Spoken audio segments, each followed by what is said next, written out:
Angus Young, how you doing? Good, Becko. The Offspring. How's it going, Becko? Dave Grohl, how you going, mate? Good, man. Pete, it's been a long time coming. Oh, Becko, hasn't it indeed? We go inside the dressing room, speak to the biggest names in music, Keith Richards and the Rolling Stones. and crack open their esky. That's exactly how I imagine you, by the way, sitting opposite me with a vodka and orange. You're a discerning chap.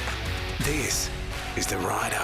Yeah, this is Becko. Welcome back to The Rider. It is 2022, and this is not how we expected things to start off for this brand new year. A bunch of cancellations for gigs, a whole bunch of tours are in doubt, and also we are dodging COVID pretty much wherever we go. So I hope you've had a safe Christmas and New Year, and all the best for 2022. And it's nice to be back, and what a year it was last year with starting off this podcast with Andrew Farris from INXS. And by the way, if you missed that podcast, you can now get a podcast with the music built into it on Spotify. So look out for that one.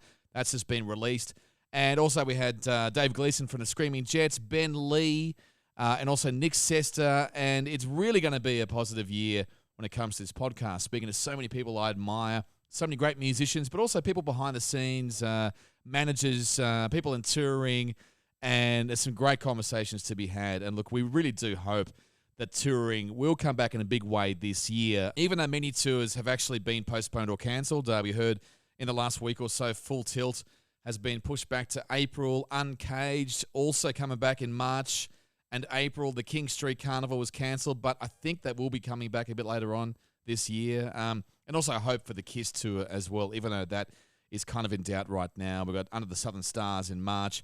Great Southern Nights is going to be brilliant. That's March to April this year. And of course, if you've got the ticket, if you've paid for it, if you're waiting for your gig and your tour or gig gets postponed, hang on to it. Don't get the refund because it will be back. And we really do live in hope for this particular year.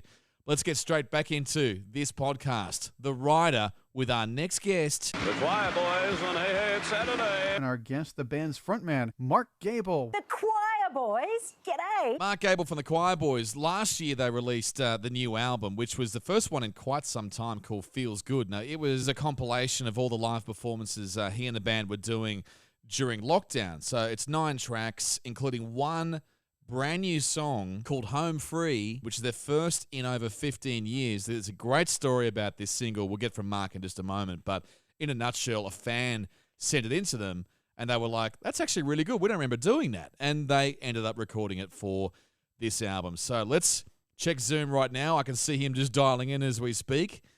Mark Gable, hey mate. Chris, I'm sorry to interrupt, but I look amazing. You do, though. But also that guitar collection, your little caricature on the wall. I mean, that's a great little spot you got there. It's painted by Les Gock from Hush. No way. Jeez. I know. I was having an argument with a piece of electronic equipment that an HDMI splitter, and I threw it and meant to go in the bin, and it hit that in the corner and damaged it. I was like, oh no, I can't ever show Les that. Well, it was like sacrilege.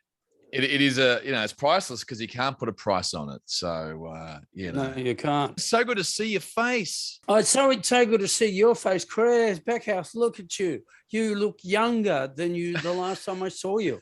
And you were so much older then. And now look at you, you're a baby. It's the Canberra water. My mother ended up buying a place down in Canberra in the 70s. And so I've got in Cook, the suburb of Cook. You may not, but you need to. It's near Belconnen. Anyway. Yeah. And so, and I was born in Captain's Flat. So you had, depending on which way you look at it, so you had Canberra, and then you got Queanbeyan, and then you got Captain's Flat. So I'm across it. A local. You are a local. And also Captain's Flat is an old mining town where we would have our cross-country championships. So literally you were running and dodging holes in the ground where the mine shafts were. And that was what they did for us as kids, Oh, God. It was a rough old town back in the way. It was a bit of a hippie joint now. I haven't been there for, good over 10 years. So I got to get back there and have a look around. And stand where I was born. Very chilly joint, Captain's Flat. But look, mate, you've had a busy COVID, you were doing live streams, and then obviously at the end of it all, you decided to put it into an album. Well, yeah, we did them here in my studio. It's amazing. I've had a ball setting it up and learning how it all works. It's like Pete Drummond, Dragons drummer, is a whiz and an expert at all this kind of stuff. So we've been conferring all the way through it.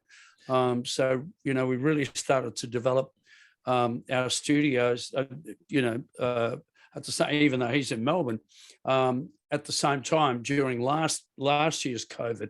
So now I've got, I don't know, 9 cameras in here and streaming gear, and it's taking over from radio, mate. I know, and you got 9 songs on this album, but there's one song that is a debut. Is that right?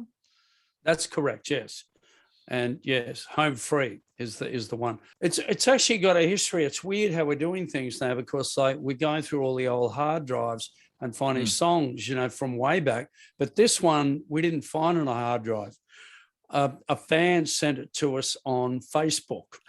She recorded it when we were on a Queensland radio station back in the 90s, and she recorded the song and sent it to us. And Ian Link and I, the bass player, and I went, "I'd never heard this before, but that's us," right? Oh yeah, I don't even remember writing the thing. And then Ian's wife goes, "Yeah, I remember that song. I really liked it." And I go, "Who knew?" And so he got the song, put it in Logic into the recording application, and then started to re-record all the parts. And then I replaced guitars and sang vocals on it. So it's a replication of what was performed on radio back in the 90s. Mate, if it weren't for that, for the girl that sent it, lady, it would have been lost, And that's insane. Oddly enough, yeah, we're finding all these songs and we're going, "What the hell is this?" I have no recollection on this hard drive. And again, these are great songs. So we're going in the process of writing new stuff for another album. Our album's still cool. Whatever, we're going to do it. And resurrecting all these old songs that never really saw the light of day. Well, it sounds like a deconstructed song you rebuilt again. I just love how you rolled it into the system and then just kind of redid every bit by bit until it was a song. That was really Ian's idea. Too much work for me. And the rest of the album is live, recorded in this little room, the band performing the songs, and then we just mixed it up. And all right, I replaced a couple of out of tune vocal things, but we just mixed it up and bang, out it came. Well, there we go. That's lead man syndrome. I mean, but all bands have done it. We all hear the rumors about, AC/DC live, and when they did Donington, they were like, "Oh, we might redo a couple of those little bits." And I think In Excess might have done the same thing possibly for Live Baby Live. So everyone does it. It's perfectly normal. Yeah, well, it's like people think I'm a singer, and I was singing today on another old song, and I'm redoing it. We're re-recording it, and it's really low. Met her in a bar on the beach. And it sounded that bad. I'm recording it going, "Oh my God, that's dreadful." Tell you what, you have come a long way when you think about it. I mean, a band who kicking around Albert Studios for quite a long time before you really got that big break with Run to Paradise. Because how long were you, in an Albert's? Was it 7 years or something before things really took off? It was like 78 to 75. Yeah, so 5, 6, 7 years. And Studio 3, I think it was. I always thought Studio 5, but Studio 3. And oddly enough, it had a Neve mixing desk, which Herm Kovac, the drummer from TMG, bought from Albert's, and I think he got it off them for $5,000. They're now worth like $200,000. Oh my God! And all these memories of me basically doing what I'm doing here with all this gear, like microphones and like recording gear, and it's all, but doing it with an MCI multi-track machine, Neumann microphones, and all the greatest gear in the world, and just writing songs down in their studio. So we're doing it for years. And I remember we came up with one song. We went up to George, Lindsay Tebbett, drummer, went up to George and we went, George, have a listen to this. And he goes, you've done it. You've written a hit. Go and do another one. I went, oh, God, couldn't you just celebrate that one? No, he wanted another one. So we had to go back down and continue writing. I love how every single impersonation of anyone from the Young family is pirate accent. They hate it. They hate it. And I remember working with George Angus and Malcolm's nephew, Sam Horsburgh Jr., who engineered our first album. And we'd always in the beginning, and he'd go, stop mocking my family. You know, and he had a mild Scottish accent, even though he was born here. So they were very sensitive about being made fun of. Yes. I know Sam very well, and I didn't know he was actually involved in that album. But now Sam does definitely have that accent. You can't hide it. He's a great bloke. Hopefully, we'll get him on the podcast down the track, and we'll compare notes. You should definitely do that because he comes from great heritage, and it's like, what an amazing family. You know, what incredibly, the forgotten brothers that were John over in England, and of course Alex, who I spent a week with in Paris. Boy, he was an interesting guy. And he was in a band called what were they? Strawberry. Wow. Yeah. And they had some hits in England. He decided not to come out, and so there were all these amazing, talented people in one family. They were even more talented than the Bee Gees. Yeah, well, that's right. When you think about the amount of hits, and if you count all the Albert's catalog and all that stuff too, I mean, it's freaky. Yeah. It is really freaky. And of course, two of Australia's biggest bands. And I remember a story you told me about Albert's. Remember you told me how you were setting up the drums, and it took a whole week to get the drum sound right. Finally, you were like, everything's ready to go. And then what happened? Yeah. Okay. Pardon me. Albert's is like the government. It was very old school. And even though we at this point were signed to the label and we were doing our first album, we were still outsiders. We didn't really exist there. And so the Albert's had a janitor, and his name escapes me, and I really must reference his name again. Maybe it'll even pop into the conversation, and into my head at least. And he was fixing the air conditioner or doing something to it or cleaning it in the studio, in the main studio room itself. Now, the main room is where the big room, Studio One. This is where AC/DC, Angels, Rose Tattoo, Flash in the Pan, Stevie Wright, they recorded all this stuff, and we did our first album. And the main room had a drum riser at the back wall, right? And if you were playing the drums, on the left-hand side was the wall where everybody had signed, they'd done their signatures. There was an air conditioning unit above there. We spent an hour getting the drums right. And Mr. Peachy was his name. Mr. Peachy, I came in to the studio on the Monday morning, right, at 10 o'clock, right? And there was Mr. Peachy on a ladder on the drum riser, and it pulled all the drums and all the microphones out of the way, right? And I went berserk and went up and complained to FIFA Riccobono, who was the office manager at Albert's. I said, what the hell's going on, man? It's like, we had the drum set, this Mr. Peachy's in there, and he pulled it all down to, I asked him, he said, what are you doing? He said, the air conditioner, what the hell? I was the bad boy, right? Because Mr. Peachy was part of the environment there, and I wasn't, right? So Choirboys drum sound can get stuff, and it taught me a lesson. I went, what's really important, love, not drum sound. yeah. And look, I know FIFA ran that building very, very, very, very hands-on. I mean, she got to meet and approve Bon Scott before he joined AC/DC. I mean, insane. Well, FIFA was very, very insightful about artists, and I can remember she said, Mark, come in here, when I was in the office.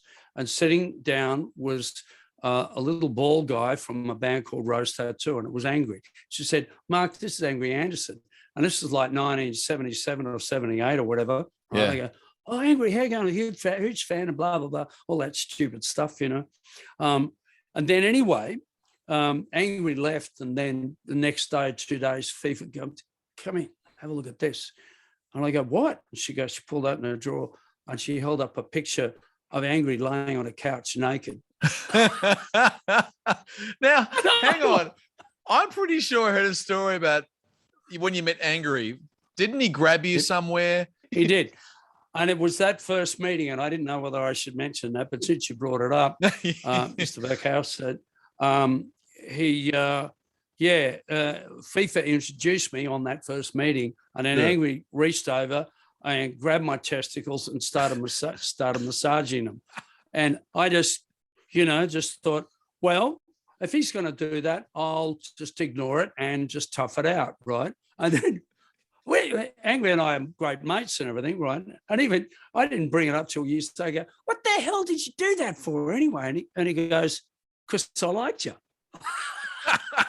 He's a special guy, Angry. I had a road trip with him from Sydney down to Canberra, and we were going to a benefit, a flooding concert, and my friends asked me if I could drive him down with me, and I was like, absolutely, you know. So I picked him up on my Ford Focus, and we hit the highway, and he's this really spiritual guy. So he spent the whole time kind of cross-examining me on all my previous relationships and where I went wrong and what I'm doing and why I'm single and all this stuff. And it was a very interesting 4 hours, as you can imagine. Yeah, it's I've spent a lot of time doing that with Angry, you know, like on road trips or what have you. And one of them was in New Zealand, and we went the wrong way. And I still, to this day, have no idea what we did for the 5 hours. Oh, that's right. We did get into a plane, and he got into the cockpit. That's all I remember. I've got a picture of it. He is a very spiritual guy. Everybody thinks he's just right-wing crazy guy, but he's actually very spiritual and very, you know, focused on that kind of thing. It's his driving force. Yeah. And his main implement for, I think, for existence, particularly with his family and everything, particularly with everything he's been going through over the last few years, has been love. Yeah. You know, he's just full of love, that guy. Before we move away from Albert's, I want you to tell me the story about the autograph wall outside the studio, because that's a famous sign, you know, and all the bands signed the wall after an album, and there were obviously AC/DCs and the Angels. And how did you sign it when you finished recording one of the albums? Well, I don't think I even waited for the finishing of the album. That was part of the problem. I think we were just doing a demo or something, and I just got the biggest texture I could, drew over just about 1/4 of the whole wall, and it didn't go down very well at all. Once again, I'd upset people, and I'd drawn through Angus's name with my name, and that really, didn't go down very well at all. Oh, no. Oh, no. And I think, I'm assuming that's the old Alberts as well before they moved to Neutral Bay, and they would have probably lost a lot of those things as well. So, oh, well, that building's gone now, unfortunately, you know, so the whole atmosphere of the place and, you know, the hallways and everything that happened in there, all the conversations, everything's gone with it. I should have brought this up earlier. The podcast is called The Rider. So this is where you talk about what's in your rider, what's in your esky when you're pre-show or post-show. What is in your rider? Even right now, if you got something there, but what do you normally have? There's no M&Ms or anything like that. It's very simple. There's tea, a kettle, and I think it's peppermint tea, which I don't drink anymore, but it's still remained there. Some Red Bulls, which I shouldn't have. No offense to Red Bulls, you know. But they're not good for a person my age. And of course, there's Crown Lager and a bottle of red and a bottle of white, and that's it. And I think that might have even been Grinspoon that had the best rider. You know, of course, was fresh underwear, fresh socks, and 3, count them, 1, 2, 3 local celebrities. Now, obviously they did it just to be annoying, but we've never had a crazy rider at all at any point. It's always been practical, bit of food, sandwiches or something. And if the venues can't supply it, we don't care. We're fine with that. Normally, you're the one paying for it in many of those venues anyway. So they pay you minus the catering. So often it's coming out of your pay anyway. That's right. Yes. It depends on how it's structured, but I wish I had a great story, and I'm sure, if this is called The Rider, you would have heard some great stories on this, Chris. So, well, actually, I want to hear a bad one. Surely there's got to be a bad one of where you got backstage and there's just a few Sayos, maybe a 6-pack of KB, and that's it. The only story I've got is I can't remember the venue. There was no rider, and so we asked if we could have the rider, which was on the contract, and they got very abusive, right? And started to yell at us. She did. She was the bar manager, and she had red hair. That's not relevant, but just it happened to be that way. And she said, "Well, if you want anything, you're going to have to pay for it. Your band is going to pay for it." We said, "Okay, we'll pay. Not a problem. Can you just get us, some beer and some wine and a couple of Coca-Colas, please?" Okay. And we paid for it. So that's about as bad as it ever got, But even with that, we just roll with the punches anyway. Yeah. We're Is there a pub that you remember that is probably the worst pub you've ever played at? Like, there's got to be a chicken wire set up at a pub you've been to over the years, I'm sure, because you are arguably the greatest pub band of all time. We've done them all over Australia, and Australia is renowned for its pubs. Look, you can't say the worst, but I've got stories, like one pub upstairs, change room, open up the drawer, and there was this huge dildo. And then, there was this other time where the pub was so cold in the middle of winter and there was no change room. We only had a hallway, and it was freezing. I mean, freezing. Now, the best gig for being the worst gig was the Catherine Hotel in Catherine, Northern Territory. We got in there, we go, "Where's the stage?" There's no stage. And then, the room manager there's a nail there, tied some string around it, and took the string across the other side of the room and tied it around a nail on that side of the wall, on that thing. And he goes, there's the stage. I go, "What do you mean?" He said, "You're on one side of the string, the audience is on the other side of the string. That's the stage." And lo and behold, what was amazing, doesn't matter how rowdy the crowd got, they did not cross that string, climb under, climb over, try and break it, nothing. They didn't even touch it. So the string obviously had a reputation in the pub that if you touch the string, you're out of there. So that was one of the weirdest rooms. The string sticks in my mind. So you've done plenty of pubs. You started off on the Northern Beaches, and I want to ask you, who was Jenny in Run to Paradise? I know you. Yep. There is a real Jenny. Tell me that. Yes, her real name was Jenny Webber, and she used to work in the offices somewhere at David Jones at Warringah Mall, and I was working at Fleming's Fabulous Foods, which was it Franklin's or Fleming's, yeah. And this is in the 60s, right? So, and she was this gorgeous girl, physically very attractive, very beautiful, short skirt and high heels and the whole thing. And she used to walk to work, and I go, "Oh, I'm just madly in love with her." So eventually a job became president at David Jones for a window dresser. So I applied and got the job, and eventually got to meet Jenny. We only spoke once. She walking behind the fixtures. They call them the fixtures. I don't know why. We used to push trolleys and stuff. And she was walking one way, and I was walking the other. Just after being there for 2 months and being madly in love with her. And she saw me, and she knew that I liked her. And she went, "How you going?" And I instantly fell out of love with her. That's all it takes. Well, that's just ruined the song now. After all these Put it years, in. I want to have that the new version. In fact, you did a new version through COVID, "Stuck in Paradise," which was very well done. Everyone loved it. You filmed it in your own kitchen. I'm assuming it's your own kitchen. Yes, it was in our own COVID kitchen.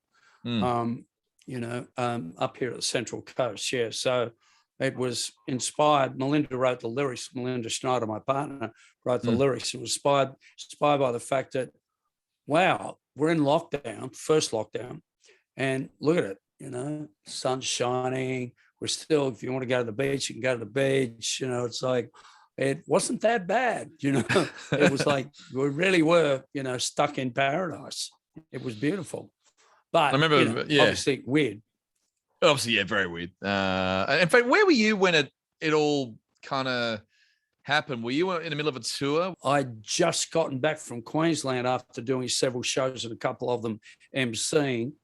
And I'd done the Big Red Bash, which was not the last one, and obviously not the one, the one before that. And so all these things, there wasn't really a big tour everything got cancelled, Yeah. And, I've had artists talking to me go, I just lost $70,000, and I'm going, yeah, wow, and it was really tough for musicians, and road crews. They just, what had always been there since the beginning of time was the ability to perform shows in venues, since the turn of not last century, but the century before, and even before that, Shakespeare's time.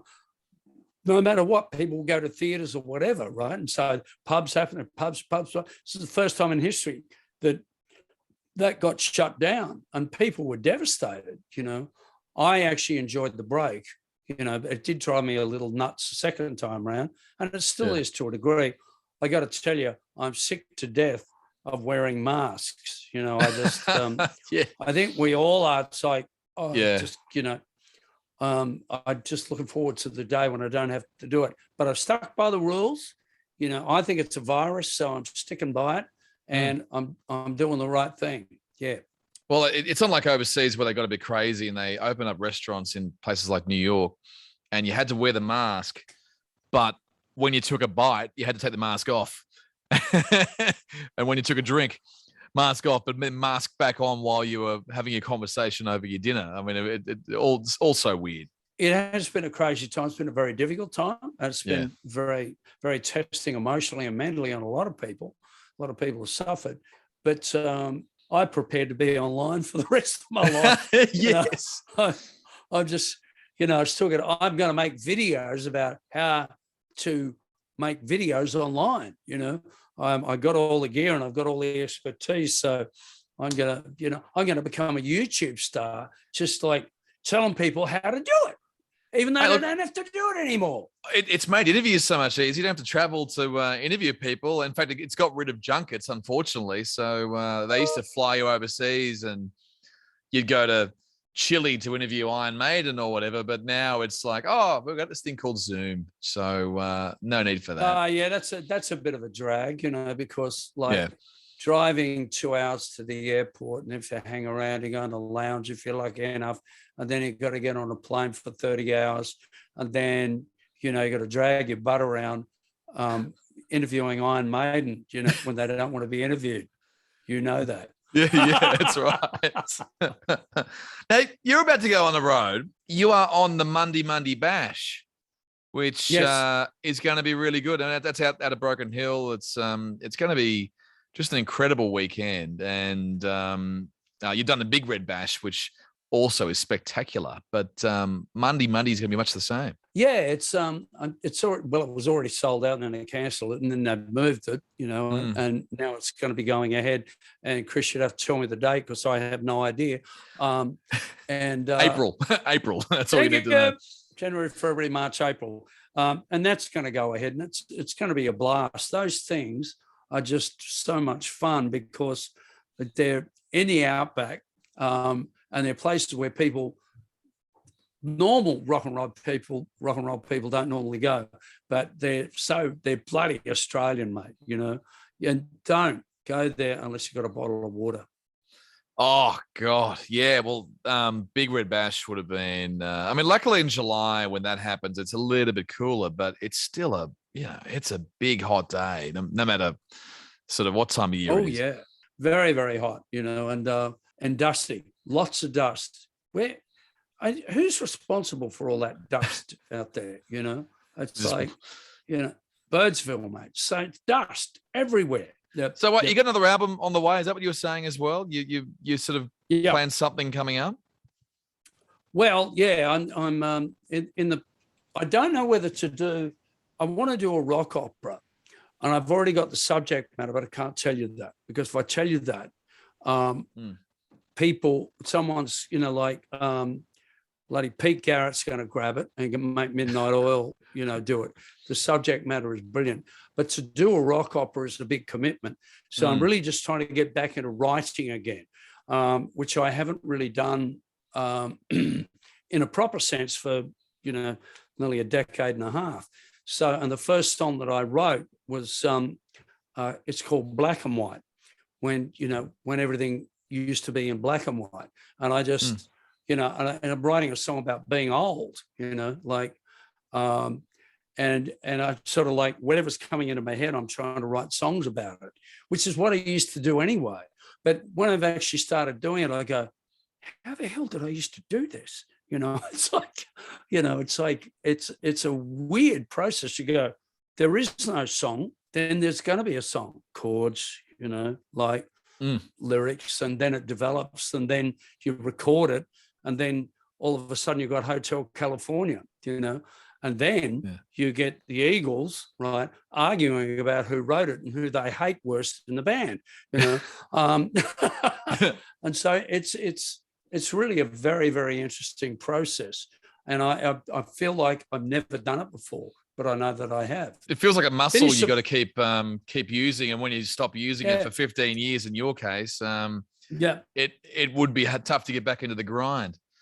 Yeah. So the first one's done, Black and White, it's called. So, and there's like about 3 others on the boil. So I'm going to, I've got to get down to it, and want to be like that band Sparks. Remember Sparks? They're an American band, I think, from the 80s, right? 70s, 80s. And they just keep releasing album after album. And I just want to keep doing that. I just want to keep banging out albums and having fun. I got all the gear. I got more gear here to record with than we had at Albert's, Well, the thing is too, if you didn't want to release it on vinyl, you could just keep pumping out albums and putting them straight online. But as soon as you got vinyl and deadlines and all that sort of stuff, that's what holds you back. Because apparently the waiting list for the vinyl pressing factories is incredible at the moment. Yeah, well, the Feels Good album we only released in vinyl, and I loved it, because it meant that it was as difficult to get as kettle chips when they were first on the market. We can't wait to hear the new album, the first in 15 years. I mean, that's a big deal. Feels good, and you got the new song "Home Free" and then a new album in 2022. If you can, get into the swing of things, I'll check in with you in a couple of months and see how the writing's going. But yeah, Chris, you'd do that, because I would like to, I would love to write a song called Becko. So let's just okay, here we go. I'll come here, it'll either be called Chris. Imagine writing a song called Chris. That'd be weird, wouldn't it? It might just work. You just never know.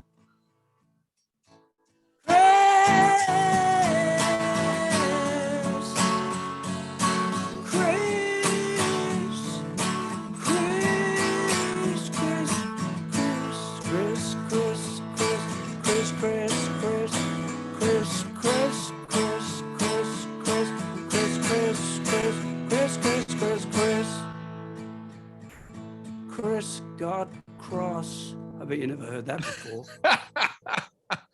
There's something in that. I even listen to that and I go, that's not a bad melody. Yeah. So I'm going to hear that with different lyrics maybe in 6 months. Come on. That was brilliant. That was brilliant. That was a work of art. That is a work of art. Well, Mark, so good to catch up. You're trying to go. I know you're trying to go. And you can't Christmas.